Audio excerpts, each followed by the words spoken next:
একদিন এক পিপাসার্ত মুসাফির কুয়ার পাশ দিয়ে যাচ্ছিল। সেখানে এক নারী কুয়া থেকে পানি তুলছিল।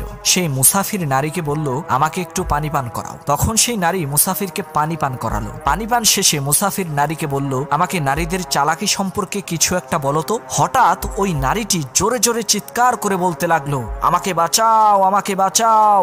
মুসাফির বলল, চুপ হয়ে যাও, নয়তো লোকজন আমাকে ভুল বুঝবে। সেই নারী নিজের উপরে পানি ছিটানো শুরু করলো এবং জোরে জোরে চিৎকার করতে থাকলো। এরই মধ্যে সেখানে লোকজন জড়ো হয়ে গেল এবং জিজ্ঞাসা করলো, কি হয়েছে? ওই নারী বলল, আমি কুয়াতে পড়ে গিয়েছিলাম, এই লোক আমাকে কুয়া থেকে উদ্ধার করেছে। তখন লোকজনেরা মুসাফিরের অনেক প্রশংসা করলো। নারী তখন মুসাফিরের কানে কানে বলল, যদি তুমি মেয়েদেরকে কষ্ট দাও তাহলে তোমার সুখ শান্তি সবকিছু সে কেড়ে নিবে, আর যদি তুমি তোমার নারীকে সুখে রাখো তাহলে সে তোমাকে মৃত্যুর দুয়ার থেকেও বাঁচিয়ে আনবে।